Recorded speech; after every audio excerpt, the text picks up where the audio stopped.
All right, looks like we're live. Let's wait for a couple people to get in here. Where is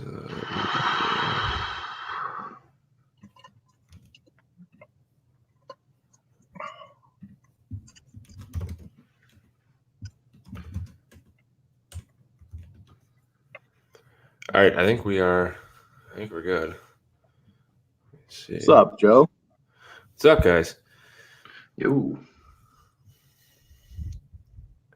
You All right, still so- riding that high from the Bucks last night? Yeah, dude, that was an absolute dismantle. I mean, I shouldn't say dismantling for most of the game, but I just don't see who's going to stop us in the East. Maybe I'm getting a little cocky, but Rightfully so, though. yeah, do you guys really think this team can take one of the LA teams in a 7-game series? Part of me is still so skeptical about that.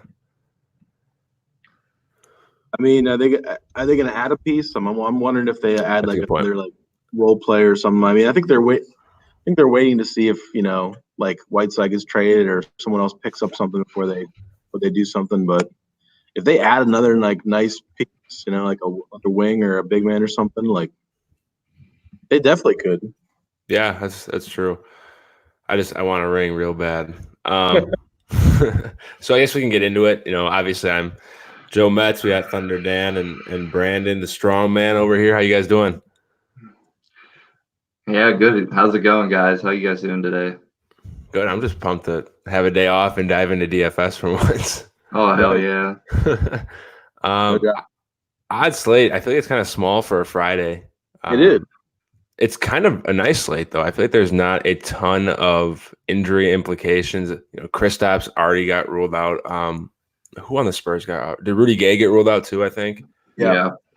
And then we got Fred VanVleet is questionable, but I don't know what way he's leaning. And I feel like Karl-Anthony Towns is on the brink of return, but I guess we'll find out tonight. But that's really the extent of the injury report. So I guess we can dive right in. Dan, Brandon, what games are you guys targeting? Looking at our games to target tool that we have on Draft Manager. I'll let Brandon go first. Yeah. Okay. All right. Well, yeah. So, I mean, if you're looking at Joe's screen right now, up top it has the Atlanta game. Obviously, that's going to be an interesting spot. Now that we have the Rudy Gay news, I was just looking to see how that actually impacted the rest of the Spurs. If it even does anything at all, which it really, I mean, just by looking, it really doesn't do a whole lot, usage-wise or fancy points per minute or anything like that. If anything, that just opens up extra minutes. So I'm not going to look too much into that news and just kind of stick with the original plan, which was DeRozan and Aldridge for me. That's kind of my main targets. What are you thinking, Dan, from the Spurs specifically? Who are you looking at? Yeah, I mean, that was my first look was like MLA, like he's just stupid cheap on FanDuel at like 6.6, right? Like FanDuel is price is a joke, man. Like you almost have to eat that chalk over there. I mean, DeRozan is the 8-1 there, so you have to think about it, but still, like he's been tremendous, man. He's been like on a streak of like 5 or 6 games with like almost 50 points, like, and you love guards in those pace up spots against Atlanta. So those two guys, I mean, DeJounte Murray is stupid cheap on both sites. Like I think you have to think about him too.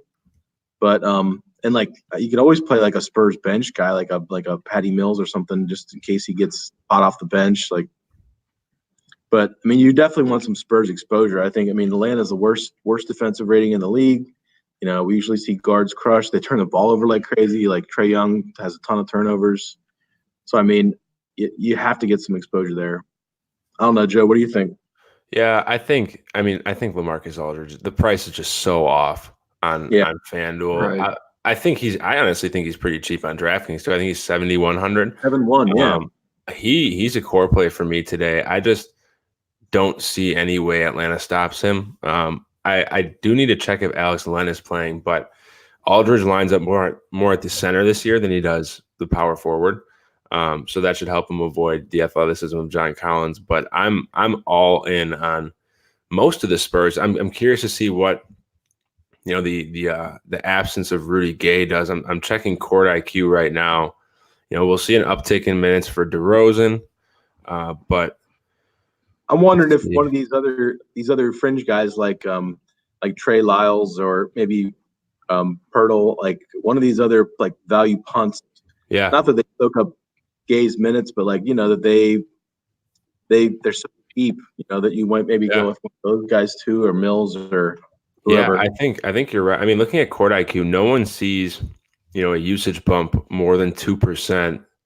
That 2% bump is going to Lonnie Walker. I don't know. I think I trust the guys you mentioned a little more, understanding Popovich. But I think DeRozan and Aldridge are the clear-cut favorites here, and then mix in some value with Murray. Another thing, too, that Dan mentioned, I was just looking at is he did mention Jacob Poeltl. Mm-hmm. And, I mean, his minute, it sucks because he's averaging over a fantasy point per minute, but, man, 14, 19. Yeah. The minutes just aren't there. I wonder, though, if they maybe move Aldridge back to power forward a little bit in some rotations and let Poeltl kind of, run that 5 a little more. I don't know. It's just so hard to predict what they're going to do with the minutes. Yeah. But what about the Hawks side of the ball? What do you think, Dan? I'll let you go. Yeah, I mean, Trey jumps out today. I mean, I know he's expensive, and we have other guys we want to pay up for too. But the Spurs, they're also terribly defensively. I mean, they've been and guards against the Spurs is a thing. Scores against the Spurs is a thing. And Trey just seems to have I know he's not safe by any means. I don't think he's really a cash game play when on this slate with other options. But I mean, especially if you're going to game stack it, he's the logical guy to run back for me. He's got a huge ceiling. He plays minutes in blowouts. Let's just say that the Hawks got blown out. He plays still. It's hard to make a case against Trey. Mm-hmm. Yeah, I agree. I think Brandon. I think you and I were talking earlier today. I think it's a more attractive strategy to go balanced in cash games to me tonight. So I definitely Trey would be my top spend up if I had the hankering to spend up over 10K, but I just don't really see a need. I think players that we'll probably get to later have a similar range of outcomes for a significant discount. But you're right. This Spurs defense is not anything like we're used to. No, I mean the problem is after Trey, it gets tricky. Where do you go after that? I don't have a ton of faith in Collins or want to pay up for Collins. There's a guessing game as to what guards. I mean, what's his name? Herdier is coming off a huge game. He's still cheap on FanDuel. You could play him if you just want to go and get a cheap piece. He's probably the most reliable other piece of Atlanta if you want to play Kevin. I don't know how to say his last name. What is it? Herder, I think. Herder, yeah. The big red shooting. I think you're right. I mean, I wouldn't be surprised to see him carry somewhat significant ownership on FanDuel because they've just been so bad with pricing this year. Yeah. They've lagged, 3, 4, 5 slates behind, and people are going to point chase. The casual players are going to point chase. So it's not a bad spot whatsoever. But I'm with you, man. I don't see anyone else on this team that I would really actively target. I think this team makes it more of an attractive game environment for the Spurs than it would be to target, the individual Atlanta players. Yeah, for sure. That's definitely seems like the better kind of option. Mm-hmm. Unless you're playing Trey, like Dan said. I'm with him. It's either Trey or Herder for me too, man. I don't trust Collins at that price tag, especially on FanDuel. He's 8,000. Horford's 7,1, and Aldridge is 6'6". I just don't see any way you pay up for Collins with those options there. Yeah, I wouldn't mind John Collins on DraftKings. Dan, what do you think about him at 7,700? He's 200 below Siakam, 400 below Tobias. Yeah, it's tough, man, because there's so many other spots that are just a lot safer. Yeah, but also have as much upside. I mean, I know the rule with Collins is kind of like when Trey plays, you can play him. The other day when Trey was out, I played him everywhere and he busted, and it's. But yeah, I think he's viable, but I don't know. I just like some of those other options in that price range. I think better, like Siakam, obviously. Agreed, 100%. So I guess moving on. Next game, second best game on our games to target list is the Wizards at the Raptors. Who wants to kick us off for that game? I can go. That's fine. Cool. So that's a really interesting spot because, like you mentioned in your article today, the Toronto's getting healthy, and other than Ben Fleet, like they're back. Obviously, there's some value there with like Gasol's priced on DK and Siakam. Like I know you have him as a core play, and he's way too cheap. Pace up for Toronto, so they're like, you love to target that, but like outside of those two, like I'm definitely like Kyle Lowry's overpriced for me, with Siakam back, and like I just outside of those two guys, that Siakam and Gasol, like I don't love it. And the question with Bradley Beal is on the other side, like he's really cheap, but like what's his minutes cap? Like he played 27 minutes. And so if we had to kind of word he was going to play 30 plus, play him because it's a pretty good spot actually. But that's kind of the way I'm looking at it. Like outside of Beal, like nothing on Washington really stands out. Maybe Bertans if you wanted to go there, but that's about it. Yeah, I agree. I think both Siakam Siakam and Gasol are extremely cheap. Gasol is really cheap. I think he's 5K on FanDuel, 4.8 on DraftKings, and he did see 33 minutes last game in his first game back. He's going to be one of the more heavily owned players on the slate, and the minutes were my big concern. But even before he went down, we saw his kind of role increasing and normalizing a bit to where he was, I'd say 28 to 35 fantasy point producer. What do you think, Brad?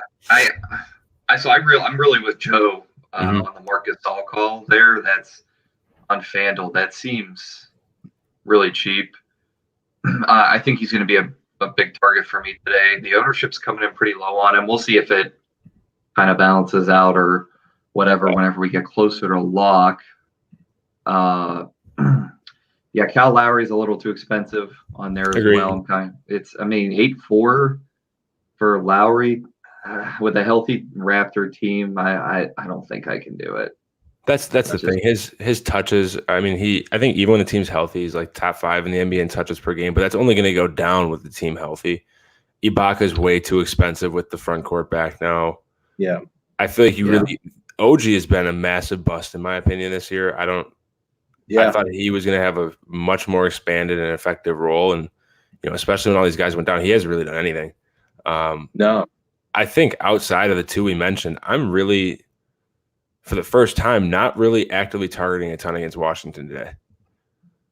And I think that's fair. I mean, there's so many other spots here that, like, normally, like on a slate, you're like, oh, if a team's getting Washington, like you want to hammer that spot. It's such a good safe spot, but this is just a totally different situation with Toronto. I think their prices and they're fully healthy. Like, hit those couple spots we mentioned, and like there's still all these other games we're going to get to. There's still 3 or 4 like really good games yet. So, you don't have to load up on that game, I don't think. Yeah, agreed. I think honestly, like there's not really anyone on Washington I want either. Beal, I did write up Beal in tournaments. The minutes, like you said, are alarming, but his rates for that cheap are really enticing. I mean, this is a guy that a week before he went down, like shot like 35 times in a game. Yeah, like, anyone getting that volume at any price is viable. Let alone what is he like mid 7K range on both sites? He could arguably be like your shooting guard 2 on FanDuel. You're right. I mean, makes sense. We'll have to see if we get any kind of word out of Washington. Yeah. I saw there was a story came out about him being mad with Washington. Like, I don't. Oh, jeez. Yeah, I don't know if he's playing. Is he gonna come out and play hard or not care? Yeah. And that's so, true. But honestly, I don't worry about a blowout. I know the spread's pretty big, but Beal, it's like if he's gonna get there, it's because they're in the game in the third quarter, and he could get there in 3 quarters if he's making shots anyway. Mm-hmm. So really GPP only, but I mean you can't ignore him. I think he's definitely in play. Yeah, 100%. I mean that's really all I would target from this game. Do you guys have anything different? No, I'm right there with Beal as well. Definitely the only Wizard I'm looking at. So yeah, that's about it from this game. Okay. So I guess we can move down to, let's see what we got next. Minnesota and Indy. Karl-Anthony Towns questionable. Currently a game time decision with an illness. And then Alan Crabb is not going to be making his debut. And without Jeff Teague, there's now a vacancy at the backup point guard. How are you guys attacking Minnesota? I'll let Brandon go first on this one. I'm really just looking at Sabonis mainly. Okay. I talked about him in my article. Sabonis is going to come in pretty low owned today. Ownership's going to be a little condensed at power forward on FanDuel. And he just put up a 29-13-6 game against the same T-Wolves team without Karl-Anthony Towns. So let's just assume Towns sits again. Yeah. Well, I mean, I'm assuming that's what everybody's thinking, right? Right. So he's going to be going up against Gorgie Dang again on those second and fourth rotations when he plays backup center. Mm-hmm. They let Turner go out. Sabonis slides over. I think that's going to be a really nice spot to kind of target in GPPs. Yeah. And that's my main interest from this game. I mean, if we're looking at, now we have Teague gone, and then we could kind of look at Napier as well. Would be another interesting spot. What do you guys think about Napier specifically in this kind of weird role that he's in now? He's in my core today. So he's cheap. He's $5K on DraftKings, and I think he's more appealing there because of the multi-position eligibility that a lot of players have. He lost his shooting guard eligibility, but there's obviously essentially 3 guard spots if you include utility. So you have more room to play with. FanDuel, I don't know if I'd really go down there at point guard because I'm sure we'll get to like John Morant looks great today. Malcolm Brogdon's cheap. So those guys are more trustworthy, but I think Napier's cheap and he should see, 30 plus minutes. His assist rate jumps over 30% with Teague and Towns off. What about you, Dan? I mean, yeah, he really pops on DraftKings and FanDuel. I mean, it's tough, like you said. Point guard is so loaded. So yeah, on FanDuel, it's tough when you got 2 spots and you got Trey and Luka and John, all these guys. It's like, and there's another couple guys we're going to talk about too. But I don't love them on FanDuel just because you can pay up for some more raw points there. But I mean, He was the guy I was looking at. The other guy I wanted to mention, if Pat is out, is Dang. I mean, yeah. He played 28 minutes. The knock on him is always like Minnesota playing small or like running him off the court. But this game just happened last time out, and he played 28 minutes, and he had 15 and 11 and a couple. He's a steal block guy. Like he's only 5,100, maybe a little pivot off from Gasol over there. Dang's the kind of guy who kind of flies under the radar, especially if Cat's availability goes up close to lock. People don't want to lock him in lineups, and so he might be sneaky over there. Yeah. I love the Sabonis call too. You guys know him, the Sabonis truther. Like he's the dude. Like you can play him pretty much any day, any slate. This is a really good matchup for him too. So yeah, I like it. I do think we're overlooking Malcolm Brogdon. He's also a core play for me. So I think we already covered my core 4, but I mean his rates are insane. He's only 7K. He's averaged about 39 fantasy points since his return. And his minutes are, they're over 30 minutes. So there's not really any concern regarding playing time. So you take that with, a massive 27% usage rate over a fantasy point per minute. Minnesota's been bleeding fantasy points to the point guard. So I think he has been consistent enough to warrant consideration all formats. And he's also cheap. I think he's 6,800 on FanDuel. Yeah, I think he's a great cat. I mean, I had him in my core last slate. I was the same game, and he paid off. He didn't smash or anything, but he was solid. A good 5x return, 6x, whatever. And I think he's a great cash play because he's a great rebounder, as you know, from all his time in Milwaukee. But great rebounder. You mentioned the assist rate. He's going to get 5 or 6 boards and assists or more, plus 15 and 20 points, and real safe, solid play. Mm-hmm. Yeah, I agree. Otherwise, I mean, do you guys think Jarrett Culver sees any expansion and opportunity with Teague gone? I don't. I want to say yes, but I feel like he's kind of stayed in that 30-minute range with Teague there. That I mean, man, is it? Maybe he gets a few more shots. Yeah, Right, kind of I just be. don't. I just don't know if I'm comfortable. Like his price, I've been going back and forth on. Like I don't know if he's really someone that has a ton of room for ceiling anymore. No. So Right. even with, I think that's more of a wait and see thing. You could even argue he's been playing, I don't want to say over his head, but like pretty much at his ceiling at this point. You don't want to, I don't think you want to pay top price for him. Like he was great when he was a value because you knew we were getting a guy playing a lot of minutes who was a good fantasy player, but he could be tapped out, as Yeah, far as that's a good point. So let's move on then. Portland at Dallas. Luka, what do you guys think? Luka without Porzo. It's like he's never a bad play. I mean, no. It's just like, do you need him today? I don't think you need him, but will value? The thing is value going to open up? And if it does, he's cheap on FanDuel? I'm pretty sure. Brandon, what's his price on FanDuel? He's 11 even on FanDuel, which is way too cheap. Way just too cash cheap. games. Just play him. I would play him in FanDuel cash personally because yes. You're getting 60 points probably minimum. Agreed. And like with Trey, we talked about Trey. Like he could give you 40, he could give you 60. We don't know. There's obviously some great values at point guard too, but like I think in cash games on FanDuel, and now DK is a whole different animal. I know he's like 12 what, Joe? 12. Oh, he's 12-6, 12-4. So let me take a look here.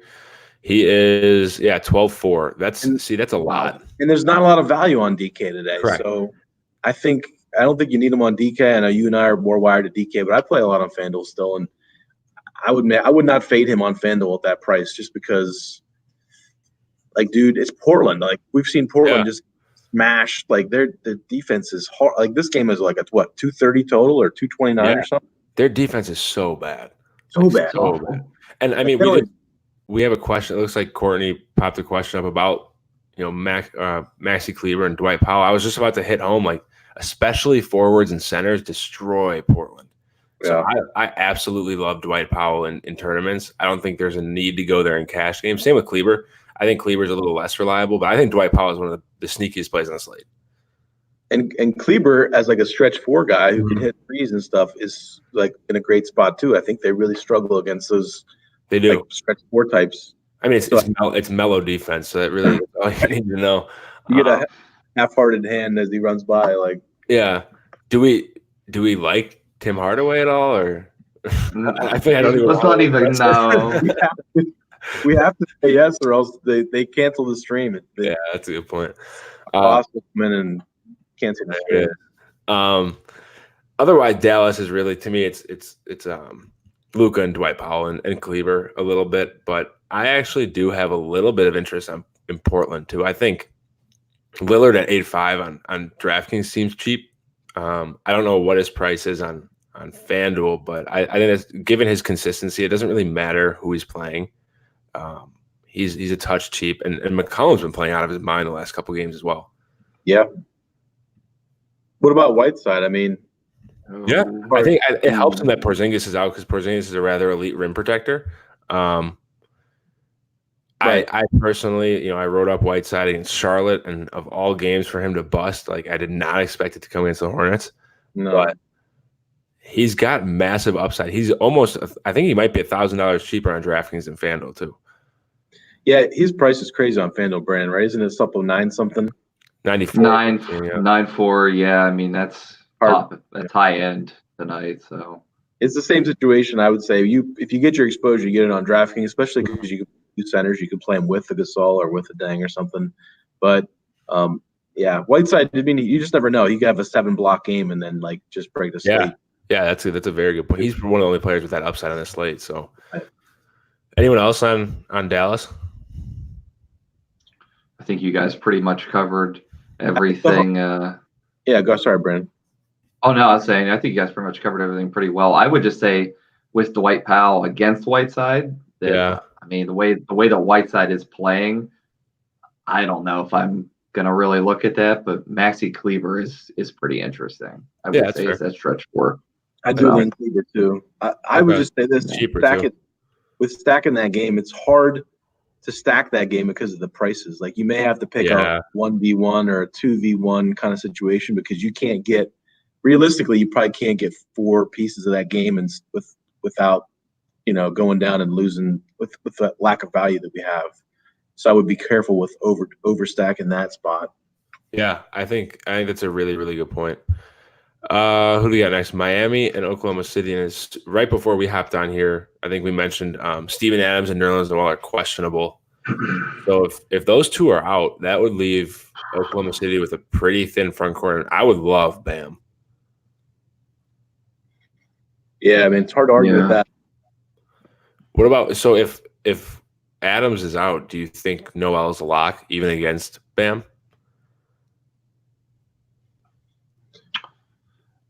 I would say that Noel's, as long as he plays, right? He's still questionable right now. Yeah. That's a good point. I mean, I imagine. Well, he hasn't played in like a week, though. I think it's been quite a few games since he's played. Yeah, let's see. So he's five. He's still 5K on DraftKings though. What the hell? So he hasn't played the fourth, but that was the game he got hurt. At that price, I wouldn't call him a lock. I don't either. He's a great fantasy point per minute guy, and obviously he blocks and steals and boards. But I don't know what his minutes would be. I think you can target Bam sometimes against, you can go against Bam with centers, but I don't know if I would just in that spot because of the uncertainty with his minutes. And it's not a game that I love much of either side, so I kind of haven't been messing with it too much. But I guess it's something to watch, to keep an eye on. Yeah, until that news broke, I wasn't really considering anyone from this game. I think if Tyler Herro's out, I think Duncan Robinson's a fine value play. But other than that, I'm not. What about you, Brandon? I mean, for me, it's just Noel on FanDuel at 4K. I would 4K say is nice. 4K, yeah. That's nice. So we just got to see. I mean, if he's going to play, and Adams is out, definitely. But you have to think that one of them's going to play. So if they both don't play, I don't even know who they play. I know they have Basley at a power forward, but who they even play at center? Muscala. Yeah, probably. Mike Muscala. He's still in the NBA. And that's why I would love Bam, because nobody would be able to contain him in the paint. Bam would eat him up. He would destroy Muscala. And this game, I think, regardless of whether Steven Adams and Noel play or not, I think this game will stay close. So I don't think we'd really have to worry about limited playing time for Bam. What about on Miami? Obviously Winslow's done. I've been on Derek Jones for a while. All year. You've been on him all year. Seems but what's his name? James Johnson is back and stealing some of the bench. That's kind of messing with his value. And I don't know what. All of a sudden, James Johnson was irrelevant for 3 months, and then he's playing 15 minutes a game all of a sudden, almost upwards of 20 for a couple of games. I don't know if we had a slate where there was a stud that we absolutely needed to pay up for, I think that value could come in handy, but I just don't think we need to go down to Derek Jones today or even James Johnson. No, I think they basically cancel each other out because you need that. They play the same kind of role off the bench, the Winslow role. 100%. The only guy that crushed last game was Nunn. Nunn went berserk, and I don't know if I want to chase that against CP3. Both CP3 and Shai are pretty elite perimeter defenders. Right. I don't because Nunn's been starting, right? Dragic just coming off the bench. Yeah, I'm good. I don't need that. Anyone else in this game or no? Nah, I think that's it. I think you guys covered it well. What about Chicago and Philly? Brandon, what about the Philly price on FanDuel? They're so much cheaper than DraftKings. For some reason, FanDuel is refusing to raise these guys. I get it. And Joel Embiid's been out, what? Almost 2 weeks now. Yeah, Al Horford's still 7-1. I don't know what's going on over here. But that's, God, Al Horford against the Bulls. That's just, the Bulls without Wendell Carter and Daniel Gafford. So they're gonna have Luke Cornett and Lauri Markkanen. That seems really so bad. I mean, Tobias is 6'7". Tobias is a lock. I don't see any reason on FanDuel you just don't lock Siakam and Tobias and just don't why even bother? Yeah. Those guys are so badly underpriced. And then you could play Horford if you wanted. I don't know if I want to play Simmons. I know they did raise Simmons a little bit. Simmons has some rebounding upside, but it's pace down for Chicago. It's just and he's been a great floor play, but like, what has he even done since he's had 45, 46, 48? Like, I don't know. I feel like Ben Simmons is the guy that's getting priced up beyond where you want to pay for him on this slate. Yeah, but I'd rather pay $400 less for Lillard or get up $1,200 to Trae Young at that point. He's kind of in an awkward range today. Yeah, agreed. But I think on DraftKings, I don't know if I'd play any of the three, to be honest. I think because Siakam's at 79, there's no point in going to Horford. Tobias is above 8K. Horford's at 7.5. I would much rather split the difference and just go with Siakam. I'm same page there. Okay. Totally. And then obviously I think 9K plus is way too much for Ben Simmons on DraftKings. Yeah. What about Josh Richardson, maybe? I don't know. Yeah, I like Josh Richardson definitely today. He's gonna have to be in there to defend LaVine, I would imagine, unless they put Simmons on LaVine. Yeah, maybe. Right? I mean, yeah. I'm not 100% sure how they're gonna attack LaVine, but I'm gonna assume Jay Rich is on him, and that's gonna be nice for his minutes today. He should see 38, 39 minutes in that spot. And what's his FanDuel price? He's only 5'9", so it's not great, but it's not. It's not. He's 66 on DraftKings though. Oh, that's ridiculous.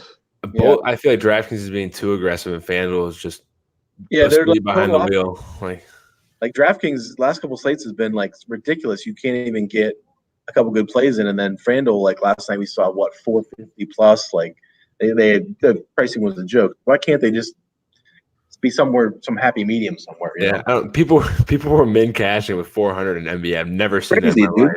I've never once seen that. Otherwise, is there anyone on Chicago you're targeting? I wouldn't mind Cornette or Thad Young as value on DraftKings, but I just don't. This Philly team's tough. So at their prices, it's a little scary. Yeah, I know there's a Cornette movement out there. I just don't know if I can get on board with that dude. I don't think he's that good at basketball. I mean, I know he can shoot a little bit, but I mean, especially he's going up against Al Horford tonight. I don't really see a ton of room for production there. If I had to pick one gun to my head, like Thad, at least get up and make some plays and get some steals and blocks. Like Thad isn't like totally scoring dependent. Like Luke Cornette, if he isn't hitting shots, like he's not gonna rebound or do anything else. Yeah, that's fair. I'm not kind of off of LaVine because of how good the perimeter defense is on Philly. I don't really see a need. You guys? And then, how do you figure out the Chicago point guards? Like, man, good luck trying to pick Dunn or Sato. They're always cheap and they're tempting, but who knows? Who's going to do what with their? It's literally like a revolving door. They're all getting 23 to 28 minutes, and you have no idea who's going to produce. Kobe White, all he does is shoot, but I don't want a player that's streaky. No, Sato has been fine, but this is a slate where you just don't need to go there. No. I think we got one more game. Cleveland. I know Brandon's been waiting all day. I've been waiting this whole stream. Cleveland and Memphis. Just take it away, man. Yeah, let's do it. So this is my favorite game on the slate. John Morant is my lock of the slate. I don't care who else you play. In your second point guard slot, you're playing John Morant in one of your point guards today. This is just an amazing spot against Cleveland. He's going to destroy Darius Garland, Colin Sexton, whoever they put on him. He's going to destroy them. It's going to be embarrassing. So that's John Morant. John Morant's my lock today from this game. And then Dylan Brooks. There's been a little Dylan Brooks chatter in our chat today. So I definitely think that I don't see how you don't even look at him. I mean, he's been really good for the Grizzlies this year. He's got a couple 40-point games this week already. And yet again, it's Cleveland against guards. So I love Dylan Brooks, John Morant, and even some Triple J action, as long as you could deal with the imminent, fouling out of the game aspect. I think the last slate Memphis played, he had I don't think he recorded a fantasy point in the first quarter. Had 23 in the second quarter and finished the game with 28. It's just the most ridiculously tilting line you'll ever see. It's a roller coaster, the JJJ roller coaster. It's ridiculous. What about Jovel? I know there's been some chatter in our Slack about him. I like Joval a lot. I mean, he's starting to. We were talking about whether or not like is Memphis going to like make a run of the playoffs? Like they're a playoff team as of right now. Like they certainly are increasing Jaws minutes. Like it makes sense to play Joval 30 minutes, and if he plays 30 minutes, dude, like he should be a 8K player. Like 'cause he just he's a beast, dude. He boards. He get threes now. Like he's what 300, 6,700, like, almost a K2 deep. I know we like Gasol and those other guys for cash, but like if you're stacking the game up, and he correlates positively with Ja, like him and Ja can go off together. They did against Golden State the other day. Like I think you can play them both, or you can play like Brooks and him. Like I think you could pick one of those two guards and Joval together. I trust Joval more than JJJ for sure. Oh yeah, 100%, definitely. What about the Cleveland side? I know, Dan, you were pretty high on Darius Garland and I guess Colin Sexton being a 1B. Yeah, I do like Garland. We were talking a lot about the recent trend of him seems to be taking over more of the point guard role, and his assists are way up. He was pretty bad at the start of the season, but like right now he's putting up 7, 8 assists. He had a couple 10 assist games. And Memphis defense is not good either. Like they're bottom 5. It's massively paced up for Cleveland. They play super slow. Memphis plays fast, and he's cheap. I'd rather get cheap Cleveland exposure than pay for Kevin Love or pay for Tristan Thompson or something. So take a shot. He's what 5,200. I think he's 5,100 on DK. Like I like that kid a lot. And who's out for them? Brandon Knight. Brandon Knight, yeah. Yep. So that could mean some more minutes for him. And obviously, it's not Brandon Knight. Yep. Yeah, it's not some kind of elite play, but I think it's a really nice little pivot off of like Napier or lower cheap point guards were in stack with Joval and Ja. Yeah, I like that a lot. One player that I don't know if you guys are going to agree with me or not. Cedi Osman has been becoming a little more consistent lately, and his last game was his first game under 20 minutes since the beginning of the month. He's also attempted at least 8 shots in the last 4 games. I in a pace up spot, I have a hard time believing he's the worst value player on the slate. I don't mind him for 4,700 on DraftKings.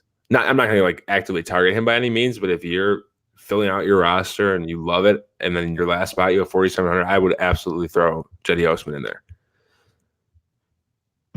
I mean, I like that a lot. I never seen him get him right. I'm a Cavs fan, and so I tend not to play the Cavs as much as possible because if I'm like, oh, it's Cavs night for the Cavs, and I play them, they suck and they get blown out or something. But I mean, he's viable for sure. The minutes are there. He's not a bad producer, and the Clarkson trade, he's been decent. So yeah, I don't hate it. I don't know if I'll go there or not, but fair. I don't see Larry Nance as a need either. Yeah, the Cleveland dude. Otherwise, Garland I think would probably be my favorite play in Cleveland. Yeah, I mean, I guess on DK, there's some people who would target Exum maybe, but boy, he's played 20+ minutes the last 2 games and single-digit points. Like I think he's just that one big game he had was kind of fluky. I don't think I want any Exum. He was a massive bust. Holy cow! Yeah, really, big time. Wow. Well, I think that's all the games. Do you guys have anything else? I'm pretty good, I think. I think we're pretty straightforward on this slate for the most part. Knock on wood. Yeah. Depending on what happens. Let's see what it is.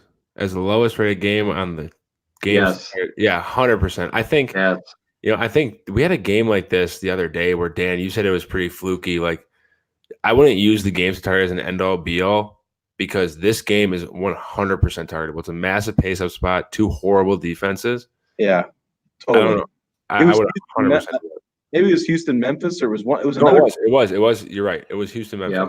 And I know Brian in his article was like, usually we love to talk about games of target being elite, but like sometimes it just misses something and the ratings. Like honestly, if you look at the defensive ratings and the pace boosts and stuff, like there's no reason not to stack that. I think most of us are talking about more of the Memphis side of things. We think Memphis win and Cleveland part's harder to get right, but like lately Memphis, their production's coming from Morant and Jonas and Brooks and I guess we'll have to see if Crowder plays. Like if Crowder doesn't play, maybe you can look at Brandon Clark or somebody else. Like, but I think that boosts JJJ a little bit. Maybe a couple extra minutes at the 4.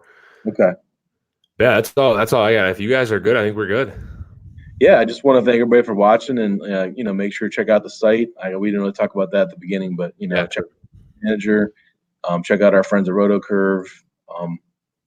There's only a couple more days for the early bird special too. $77 gets you the optimizer, every tool, all content. We've had a ton of people absolutely love it so far. I think you guys would too. For sure. I mean, we have our site's grown by the day. Where membership's grown, and a lot of people just have been telling us that they really like the content, and it's pretty great value when you look around other sites and what people are charging. I think we have one of the best deals in the business. 100%. Brandon, anything else? Sure. No, I'm all good, man. Thank you guys for coming on and it was talking great. some NBA. Yeah, it's a good time. I'm looking forward to doing this for baseball too in the summer. Oh yeah, for sure. Man, it's gonna be good. Yeah, me and Dan can come in here. We can argue pitchers, and it's gonna be a fun time. I can't wait. Just we can't let Brian on for baseball because they'll just absolutely not.